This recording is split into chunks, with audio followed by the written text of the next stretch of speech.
એને આપણે કહેવા માંગીએ છીએ કે અમે બંધારણીય રીતે અમે ભેગા થઈએ છીએ અને કાનૂની રીતે, સંવિધાનિક રીતે, અહિંસક રીતે, પ્રેમથી આદિવાસી ભાઈઓ દર વર્ષે માનગઢ ખાતે આવીને બિલ પ્રદેશની માંગણી કરીએ છીએ। આ માંગણીમાં અમારી જે સંવિધાનની વાત તો ખરી, અમારી સંસ્કૃતિ બચાવવાની વાત તો ખરી, જળ જમીન બચાવવાની વાત તો ખરી, પણ અમારા સમાજના અન્યાય થતા અમારા અગ્રણીઓને જે અન્યાય થાય છે એ અન્યાયના બચાવ માટે પણ અમે સાથે છીએ ને આપણે બધા। આપણા ગુજરાતના આદિવાસી વિસ્તારના 27 ધારાસભ્યો છે, એ 27 માંથી માંડ 1-2 સમાજના હિતમાં બોલે છે, માંડ 1-2 સમાજના હિતમાં બોલે છે। કોઈ પણ પાર્ટીમાં હોય પણ સમાજ માટે જો બોલવું હોય તે બોલવાળા માંડ 1-2 છે, અને 1-2 છે એમાંનો એક છે ચૈતર વસાવા। જાણીએ છીએ ને આપણે બધા, ચૈતર વસાવા મજબૂત ધારાસભ્ય છે કે નથી? ચૈતર વસાવા પ્રમાણિક ધારાસભ્ય છે કે નથી? ચૈતર વસાવા ધારાસભ્ય બન્યાના પહેલા લડતો હતો કે નતો લડતો? ધારાસભ્ય બન્યા પછી લડી રહ્યો છે ને? એમની સામે જે ખોટી ફરિયાદ થાય છે એ ફરિયાદો ખોટી કરનારો ઉચેકી દેજો। સરકારના હિસ્સે, સરકારના ઈશારે પોલીસ તંત્રનો દુરુપયોગ કરીને, કાયદાનો દુરુપયોગ કરીને જે તંત્ર ચૈતર વસાવા સાહેબને હેરાન કરી રહ્યું છે એ તંત્રને કહેવા માંગીએ છીએ કે અમારો આદિવાસી અગ્રણી એકલો નથી, આપણે બધા સાથે છીએ ને? ચૈતરભાઈ સાથે છીએ ને? ચૈતર વસાવા એકલો નથી, આપણે બધા ચૈતર વસાવા છીએ ને?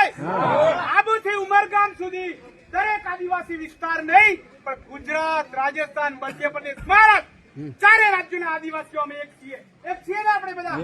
આજે બધા 4 રાજ્યોના છીએ, અહીંયા ગુજરાત એકલાના નથી, 4 રાજ્યોના છીએ। આ 4 રાજ્યોની વાત અહિંસક રીતે, સંવિધાનિક રીતે, ન્યાયના હિતમાં સૌ બધા, અમે બધા ન્યાયના હિતમાં દર વર્ષે એક રાજ્યની માંગણી સાથે મળીએ છીએ, ત્યારે આપણું બિલ પ્રદેશ રાજ્ય મળવું જોઈએ। તૈયાર છીએ ને? આ માટે અહિંસક આંદોલન કરવું પડે, આપણે કરીશું ને? આપણા દરેક જિલ્લામાં કે આપણે થાણા પર બેસવું પડે, બેસીશું ને? આપણે ક્યાંય કાયદાનું ભંગ નથી કરવો, ક્યાંય કોઈ હેરાનગતિ નથી કરવી, પણ આપણે ન્યાયના હિતમાં બંધારણીય રીતે આપણી જે સંવિધાનિક અધિકારીઓ છે, બંધારણીય અધિકારો છે, એને સાથે રાખીને, એની સુસંગત રહીને, જાગૃત થઈને આવનાર સમયમાં 1 વર્ષ, 2 વર્ષ, 5 વર્ષ કે 10 વર્ષ લડવું પડે, આપણે તૈયાર છીએ ને? આપણે આ લડવાનું છે, અને આપણે લડતા એવા ચૈતરભાઈને હેરાન કરે, અથવા તો રાજસ્થાનના આપણા ધારાસભ્યને પણ હેરાન કર્યા, આપણે મધ્યપ્રદેશમાં પણ હેરાન કરી રહ્યા છે।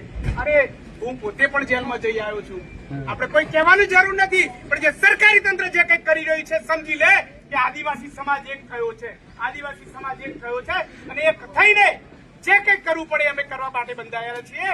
અમે હવે ભણ્યા છીએ, ગણ્યા છીએ, નોકરી નથી, તમે અધિકારોથી આરક્ષણ વંચિત રાખશો, અમારી જળ જંગલ જમીનને અમે નહીં આપો, આપણે ઉભા રહીને શાંતિપૂર્ણ વાત કરીએ છીએ, સાંભળીએ છીએ, અને આપણે આગળ જવાનું છે। પણ આજનો એક મેસેજ છે કે માનનીય ધારાસભ્ય ચૈતર વસાવા સાહેબ જે આદિવાસી હિતમાં છે, એ કોઈ પણ પાર્ટીનો હોય પણ સમાજનો છે, સમાજના હિતની વાત કરે છે, બિલ પ્રદેશની વાત કરે છે, બિલ પ્રદેશ માટે પણ બોલી રહ્યો છે, ત્યારે આપણે બધા ચૈતરભાઈની સાથે છીએ ને? આટલી જ વિનંતી, આટલી જ વાત કરી આપણે આગળ જઈશું, અને આપણે મુખ્ય સભાસદમાં પણ આપણે વિનંતી કરીશું, અને બધા જ આદિવાસી ગણવીરો આપણા ચૈતરભાઈની સાથે, આપણા બિલ પ્રદેશની સાથે, જળ જંગલની સાથે, આપણી સંવિધાનની માંગણીઓ સાથે આપણે બધા એક રહીશું। સૌને આભાર, જય જોહાર।